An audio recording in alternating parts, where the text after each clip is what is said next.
የብዙ የእርባታዎች የመቀንጨር ምክንያትና መንስኤ በአጭሩ ላስረዳችሁ።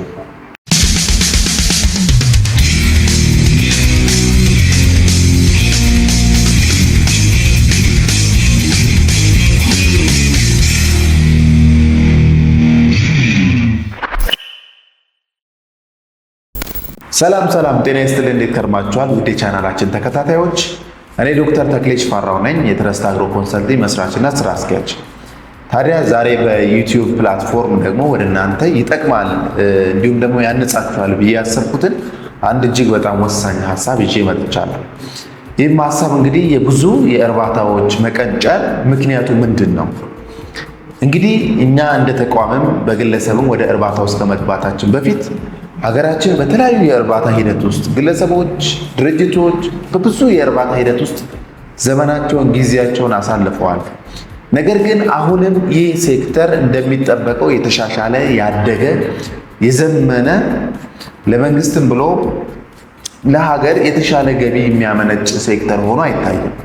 ታዲያ ለምንድን ነው የምርም ይህ ቢዝነስ በተለይ የእርባታው ቢዝነስ ለምንድን ነው መፋፋት ያቃተው? ለምንድን ነው ማደግ ያቃተው? ለምንድን ነው ኢንዱስትሪ መሆን የተሳነው? ችግሩ ምን ጋር ነው ያለው ብዬ ብዙ ጊዜ ጠይቃለሁኝ እና እኛም እንደ ተቋም ከመቋቋማችን በፊት እንግዲህ አስቀድሞ በማማከር ሀሳብ ብቻ በማማከር አይዲያ ብቻ ተነስተን ዛሬ ላይ በመቶ ሺዎች የሚቆጠሩ ዶሮዎችን ማርባትና ማሰራጨት ችለናል። መለስ ብለን የኢትዮጵያ የእርባታው ሲስተም ወይም ቀደም ብሎ ከ10 ዓመታት በፊት የእርባታው ሂደት በማን ይዘወር ነበረ፣ ምን አይነት የእርባታ ሂደትስ ነበር የሚለውን በአጭሩ ለማየት እንሞክራለን። እንግዲህ አብዛኛው የኢትዮጵያ የእርባታ እንቅስቃሴ የሚከናወነው ሴንትራል ኢትዮጵያ ላይ ነው ወይም ማዕከላዊ ኢትዮጵያ ላይ። ይህም በአብዛኛው ከአዲስ አበባ እስከ ስምጥ ሸለቆን መስመር ይዞ እስከ አዳማ ድረስ በዋናነት ይስራ የሚዘወርበት ኤሪያ ነው ማለት ይቻላል። ታዲያ አስቀድሞ ከ50 እና ከ40 ዓመታት በፊት በኢትዮጵያ ውስጥ የግብርና ምርምር ማዕከላት፣ የክትባት አምራች ድርጅቶች፣ መኖ አቅራቢ ድርጅቶች፣ ጫጩት አቅራቢ ድርጅቶች በአጋጣሚ በሚባል ደረጃ መሀል ኢትዮጵያ ላይ ወይንም ደግሞ በተለይም ቢሾፍቱ አካባቢ ብዙዎቹ ለመመስረት በቅተዋል ማለት ነው። ከዚህ የተነሳ እንግዲህ እዛ አካባቢ ያለ ማህበረሰብ እንዲሁም ደግሞ አዲስ አበባና ዙሪያው ላይ ያለ ማህበረሰብ ዶሮ እርባታ ውስጥ ገብቶ ቢዝነሱን የመጀመር እድል ገጥሟቸዋል ማለት ይቻላል። ታዲያ እንግዲህ ምን አይነት ግለሰቦች ነበሩ ሪሊ ይህንን የዶሮ እርባታ ቢዝነስ የሚሰሩት ብለን ብንመለከት አብዛኞቹ ወጣቶች፣ በተለይም ደግሞ የ10ኛና የ12ኛ ክፍል ውጤት ያልመጣላቸው እንደ አማራጭ ይህንን ቢዝነስ በአነስተኛ የሰው ኃይል በአነስተኛ ካፒታል እንዲሁም ደግሞ በመካከለኛ የትምህርት ደረጃ የሚመራ ሴክተር ነበር ማለት ይቻላል። ታዲያ ነገሮች ከጊዜ ጊዜ እየተለወጡ እያደጉ እየዘመኑ በመምጣት አሁን ላይ ያሉ ቢዝነሶች ሌላ ቢዝነስ ረን የሚያረጉ ግለሰቦች እንደ ሁለተኛ ቢዝነስ አድርገው በመስራት የትምህርት ደረጃቸው ደግሞ ግራጁዌትድ ያደረጉ የተማሩ በቢዝነስ ዓለም ውስጥ ብዙ ኤክስፒሪየንስ ያደረጉ ትልልቅ ተቋማትን ያቋቋሙ ግለሰቦች ወደዚህ ወደ ዶሮ እርባታ ቢዝነስ ውስጥ መግባት ችለዋል ማለት ነው።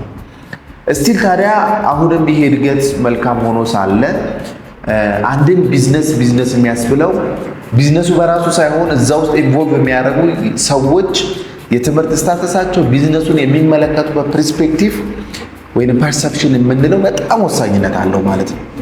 ስለዚህ ለነዚህ ቢዝነሶች መቀንጨር ይህ ምን ማለት ነው? አንድ ግለሰብ 1000 ዶሮዎችን 2000 ዶሮዎችን ይዞ ጀምሮ የዛሬ ዓመትም የዛሬ 2 ዓመትም እንግዲህ የዛሬ 10 ዓመትም ያን ግለሰብ ብናየው ወይ ሲስተም ውስጥ ወይ ከሲስተሙ ወጥቷል፣ አሊያም ደግሞ የሚሰራበት የዶሮ ቁጥር ከበፊቱ ብዛም ለውጥ የሌለው ሆኖ እናስተውላለን። እና ለምንድን ነው ብለን ስንጠይቅ ትልቁ ነገር የቢዝነስ ማይንድሴታችን የቀነጨረ መሆኑ እንደ ምክንያት እናነሳለን ማለት ነው። ብዙ ሰዎች ሴክተር ውስጥ ቆይቶ ቴክኒካሊ ዶሮ እንዴት መመገብ እንዳለብን፣ እንዴት ማብላት እንዳለብን፣ እንዴት መከተብ እንዳለብን፣ ቴምፕሬቸሩን፣ ቬንቲሌሽኑን፣ ኤቭሪቲንጉን ሰዎች በልምድም በስልጠናም እውቀቱን ሊያዳብሩ ይችላሉ። ነገር ግን ቢዝነስ ማይንድሴታቸው ካላደገ ቢዝነሱን ጊዜያዊ የዕለት ፍጆታን የወር ፍጆታን ከመሸፈን ባለፈ ኢንዱስትሪ አድርጎ የመመልከት እይታ ከሌላቸው ስቲል የሚኖሩበት የቢዝነስ ስኬል በጣም በመካከለኛ ደረጃ ወይም በአነስተኛ ደረጃ ይሆናል ማለት ነው።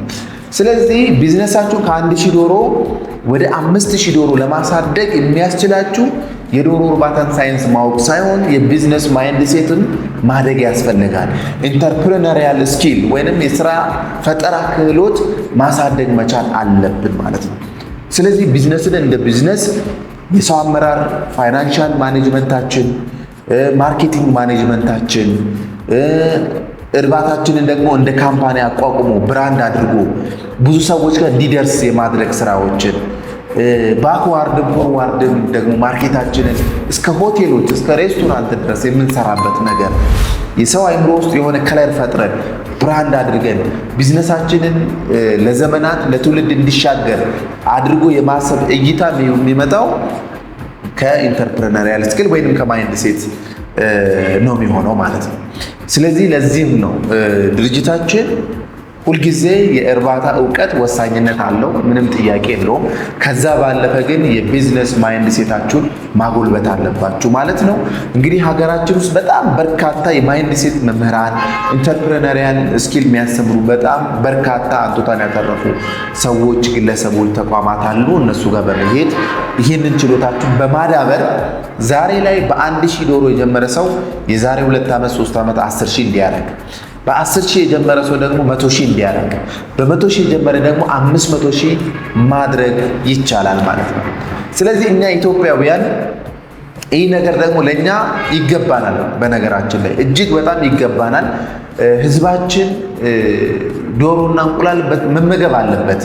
ሌላው ዓለም ላይ የመጨረሻ ርካሽ ምግብ በቀላሉ የምታገኙት ዶሮና የዶሮ ተዋጽኦ ነው። ነገር ግን እኛ ሀገር ላይ ተገላቢጦሽ የሆነበት አንዱ ሪዝን እንግዲህ የአመለካከት ችግር ነው ማለት ነው። ስለዚህ ይህንን ቪዲዮ በቀጥታ የምትመለከቱ አርቢዎች ልትሆኑ ትችላላችሁ፣ ወደዚህ ሴክተር የምትገቡ ግለሰቦች ልትሆኑ ትችላላችሁ። ስለዚህ ይህንን ቢዝነስ ሰፋ አድርጋችሁ ማሰብ መቻል አለብን ማለት ነው። እንደ ዓለም አንድ እርባታ ሳይት እንግዲህ አንድ ሳይት ላይ ነው የምላችሁ እስከ 3 ሚሊዮን እስከ 4 ሚሊዮን ዶሮዎችን ይዞ ማርባት የሚቻልበት ዘመን ላይ ደርሰናል። በትልልቅ ቴክኖሎጂዎች ሶፊስቲኬትድ በሆኑ ሳይንሳዊ አሰራርና ዘዴዎች አንድ ሳይት ላይ ኢማጂን ሚሊየንስ ዶሮዎች ዓለማችን በዚህ ሰዓት ላይ ይዛ ማርባት ችላለች ማለት ነው። ስለዚህ በ1000 ዶሮ በ2000 ዶሮ ማርባት ብርቅ አይደለም፣ የሚደንቅም ነገር አይደለም። ስለዚህ ማርኬቱ እጅግ በጣም ሰፊ ነው። ኤክስፖርት ማድረግ ይቻላል። ህዝባችንም ገና መመገብ አልጀመረም። ስለዚህ ይህን ሁሉ ፖቴንሻል በመረዳት ሰፋ ያለ ሀሳብና ማይንድሴት በመያዝ ስለ ሴክተሩ ጥልቅ የሆነ መረጃን በመያዝ ፎርማሊቲ የተከተለ አካሄዶችን በመከተል ይህንን የደከረተውን የወደቀውን የዶሮ እርባታ ሴክተር አንድ ስቴፕ ሁላችንም በጋራ ከፍ እንድናደርግ በዚሁ አጋጣሚ ጥሬን አስተላልፋለሁ ማለት ነው። ታዲያ ይህ መልእክት ይጠቅማል ብላችሁ ካሰባችሁ ፕሊስ ይህንን ፔጅ ፎሎ ማድረጋችሁን ሰብስክራይብ ማድረጋችሁ እንዳይረሳ፣ እንዲሁም ለወንድሞቻችሁ ደግሞ ሼር እንድታደርጉልን ልባዊ መልእክቴን ማስተላለፍ ፈልጋለሁ። እስካሁን ድረስ ከቪዲዮ ጋር የቆየሁት እኔ ዶክተር ተክሌ ሽፈራው ነበርኩኝ። ስላዳመጣችሁን እጅግ አድርጌ አመሰግናለሁ። በመተማመን ያርጉ።